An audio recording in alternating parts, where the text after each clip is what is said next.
story about a group of pastors from the California-Nevada conference of our United Methodist Church who took a trip to Cuba back in 2016.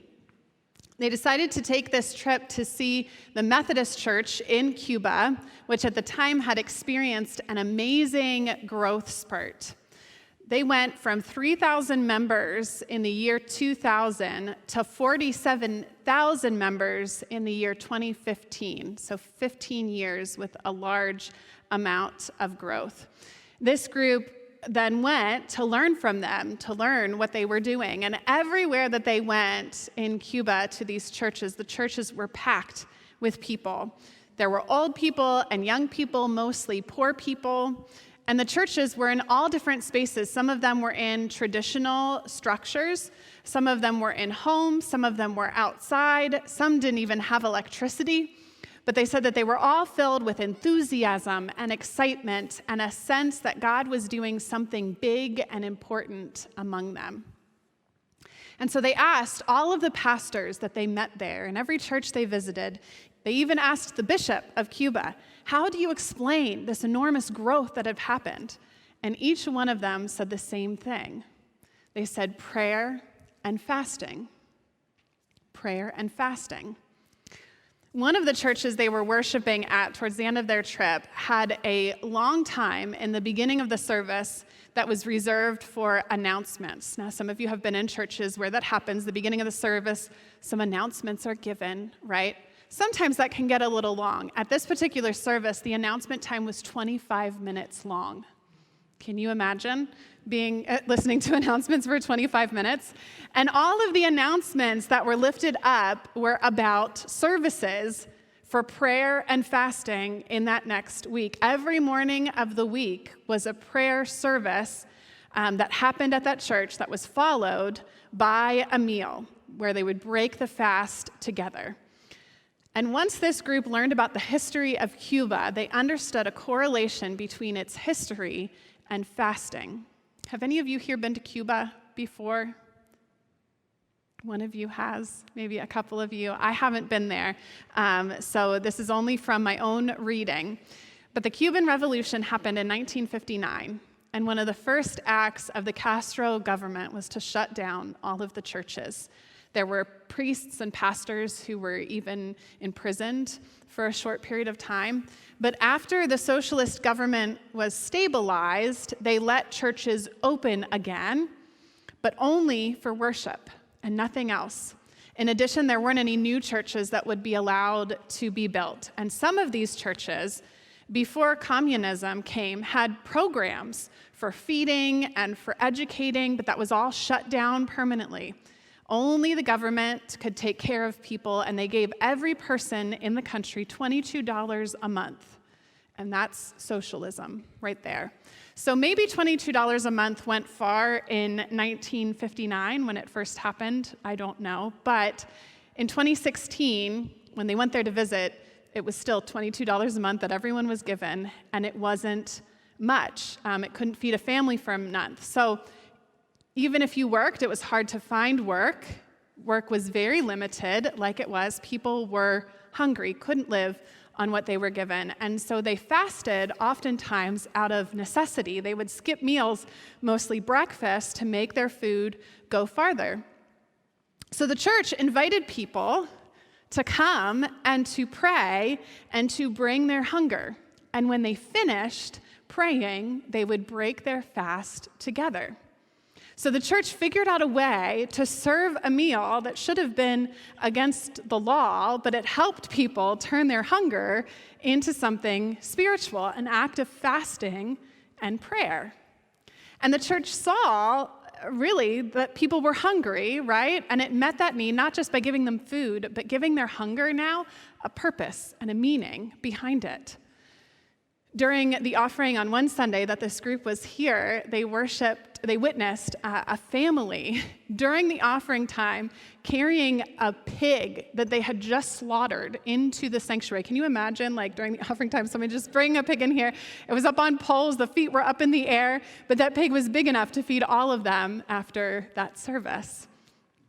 That was their offering for the day.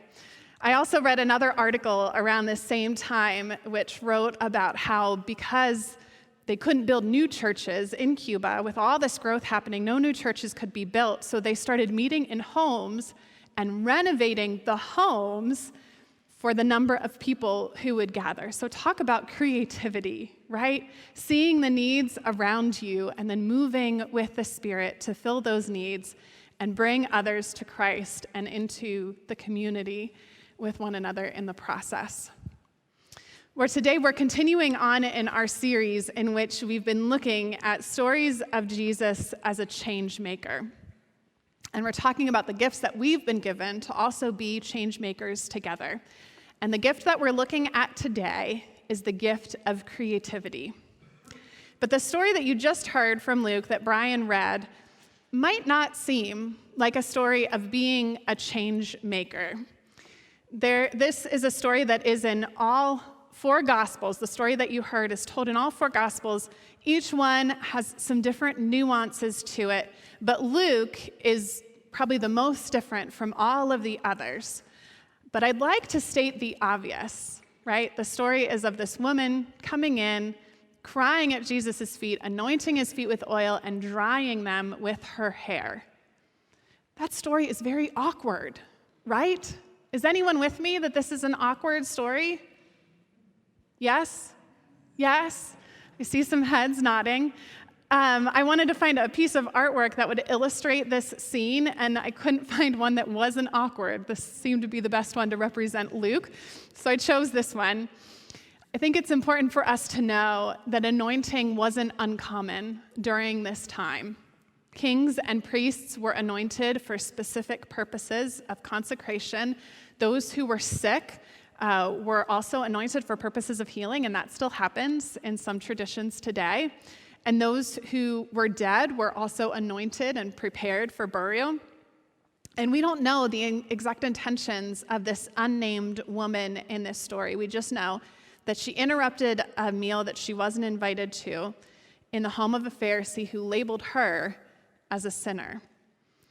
And so as awkward as we might think this is, it's okay to think that things are awkward in the Bible, but we might not be that different from this woman. We don't show up at parties that we're not invited to and do this kind of things, but we have also been the givers of lavish gifts.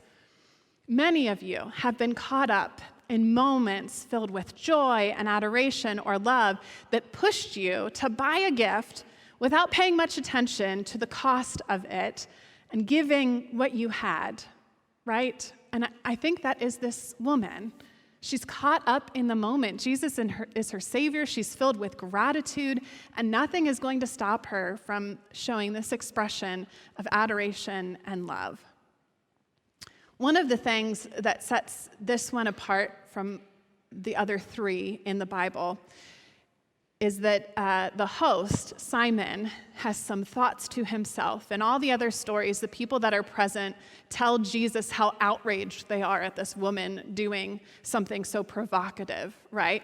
But in Luke, he just tells us that Simon had these thoughts to himself. And he judges Jesus for allowing a woman like her to touch his feet with her oil and her hair and her tears. And many people felt this way about Jesus numerous times. He was always pushing the status quo. He was always doing things that were against the way that things are supposed to be, right? Excuse me. And in this particular instance, it's as if Jesus can read Simon's mind.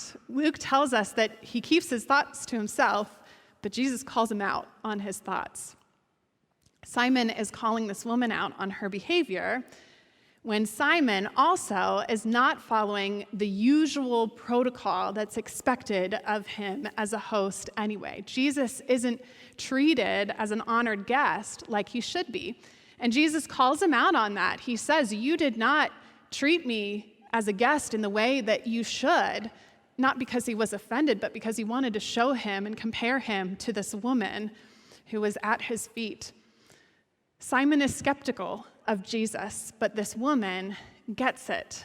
She sees Jesus for who he really is, as someone who relates to others and breaks through the boundaries that society has set up.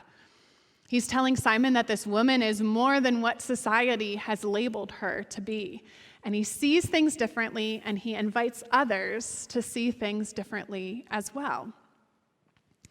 Creativity requires us to see things differently. And I think that it can be hard for us to sometimes see things differently. I wonder if there are places in your life where you are more comfortable with the status quo. It happens here in the church, I think more at other churches maybe than right here, but we like similar songs, right? It makes us uncomfortable to change it up too much. We think of church as a place that we go to and worship. Here in this space, it might be difficult for us to see worship in any other place but here. You know, I was really proud of all of you, mostly proud of the folks that worship in the sanctuary, at the lack of outrage that happened when we changed the color of the carpet. We went from red to blue, and there was the group of people that gathered to look at swatches and make that choice. We met for a long time because there was so much anxiety, right, on which color to change it to, because we know that people loved that church red color. People liked the status quo. We know that people loved their tradition, and we were ready for all the complaints to hit us when we made that choice to change. And if there were, I didn't hear any of them. I really am so proud of all of you. You all don't care as much if you worship here normally, but for those in the sanctuary, I'm so proud. The world is changing all around us, right? All the time. Things aren't done in the same way that they were before, and goodness, we say that all the time. I'm a millennial, and I complain about things that aren't done in the way that they were before, right? God is never changing, and the gospel is always relevant. But here's the thing. No one who doesn't know Jesus will see that if we're not willing to change and do things differently. Creativity requires us to see things differently, to imagine things in a different way. And it's not easy. It requires us to see situations differently so that we can figure out solutions. It requires us to see people differently so that we can build relationships with one another. It requires us to see even ourselves differently so that we can change our own inner judgments that we might have about others or even about ourselves.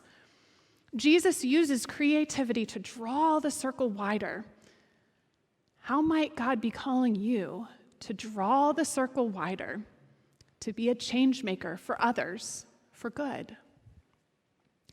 I'm grateful for the ways that you all have taken bold steps now and in the past to be creative. Many of you know about our Breaking Bread Together dinner church that meets once a month in this space. We share worship and a supper together.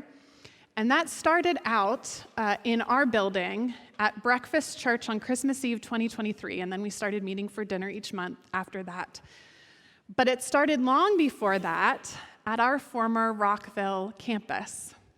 They worshiped through Breakfast Church once a month. Their worship service was a breakfast church together.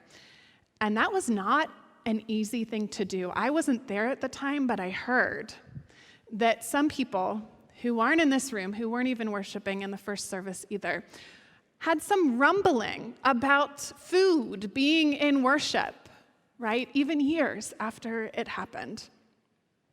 But so many others embraced it. And it is a part of our story. It's a part of Rockville's legacy. Eating in church sounds crazy, right? It was hard for people to accept at first. Why are we bringing food into the sanctuary? This shouldn't happen. It was against the status quo. But I wonder why it was so hard to imagine when that's exactly how Jesus met people. And it's exactly how the early church did life together. And we're just replicating that. We also embraced a different way of worship over 5 years ago when the whole world changed around us. I am so grateful that that time is over, as many of you are too. And I know that here, I believe you all were online before the pandemic hit. So you already knew what you were doing in that arena. I came from a church that was not online, and I learned how to do Facebook Live the morning before we decided to suspend worship and not have it. And I streamed from my little home office for many weeks throughout the pandemic. Churches all over, right, shifted and changed and learned that we could do church differently. And it wasn't ideal for any of us, but it helped us to find some sense of comfort in an otherwise difficult time. And now, so many are able to worship with us who would not had we not made online worship a priority like we do now. We're so grateful for all of you who are worshiping with us online. The Methodist Church in Cuba, I'm so fascinated by this story because they could have given up when their churches were allowed to gather again. They could have just stayed within the boundaries that the government had set for them, just gather in your places of worship only to worship. And they could have given up trying to feed others or to meet the tangible needs of others around them. They could have just said, well, there's nothing we can do. This is what the law says, so we're just going to stick to it. But instead, they thought creatively. They flipped the script. And prayer and fasting literally brought people to follow Jesus. It changed the church, and it changed communities. Throughout this series, I've been talking about the new vision statement that our leadership council crafted earlier this year. We envision a community where all are met with love, find acceptance, and are transformed through Jesus.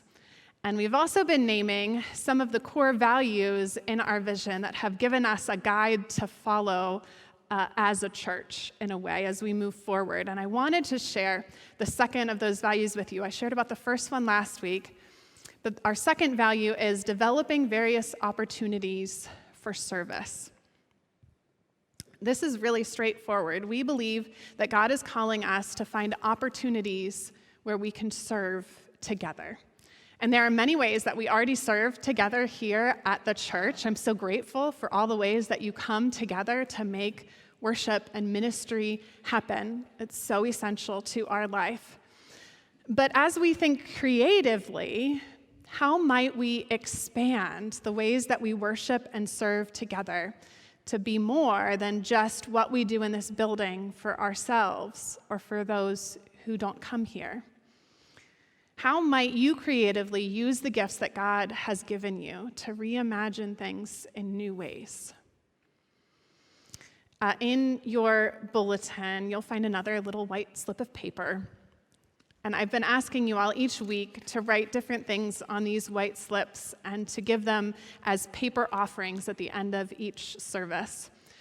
2 weeks ago, I asked you to name on that piece of paper what breaks your heart when you look at the world, or what brings you a challenge or grief or sadness when you look at the world. And at least half of you wrote about the division or something around that arena, the division that exists in our country right now. It is breaking all of our hearts. We're tired of hearing about it. We're tired of talking about it. But you know what? I think that God is calling us to come together in the midst of all of that and to work on serving one another and our community. That's something that we can do together. Because I think that there's bonding that happens and that divisive walls come breaking down when we focus on serving together, on loving others together. We saw it during Trunk or Treat, right? We experience it in things like the live nativity at Chris Kindle Market every year. We have a ball dressing up as shepherds and wise people and angels and singing Christmas carols to people who walk by. Our youth also experience this every year when they go shopping for angel tree gifts at Target. In my time here, that has been the highest attended youth night because they love going out and shopping, not for themselves, for kids in our community, shopping for them for Christmas. Isn't that awesome? That's what they want to come out to, not the ones where we have devotions, but that. They love serving together. So this week, with these slips of paper, today, I invite you to think about the changes that God might be calling you to make. And so the question is simple. Where or how might God be calling you to serve? Maybe there's something that you already do, and you can write that down on that paper for sure. If you are feeling a fullness of life at the things that you do within this church or the ways that you even serve outside of this church, because a lot of you serve in other ways as well, then you can write that on that paper if God is still calling you to do that. But I also hope that you can think creatively on this one. Perhaps you want to extend outside our doors by serving or visiting those in the community who no longer come to church. Maybe there's an organization that you're already connected to that you would love the church to be more connected to as well, or a smaller group that you would want to be more connected to. But perhaps God is also calling you to serve by using your gifts in a certain way to start something new, to birth something new, to meet a need in our community. And maybe that isn't fully formulated yet, but whatever you are called to, whatever you feel is on your heart, I invite you to write it down. And I'd certainly love to chat with you if God has placed something new on your heart.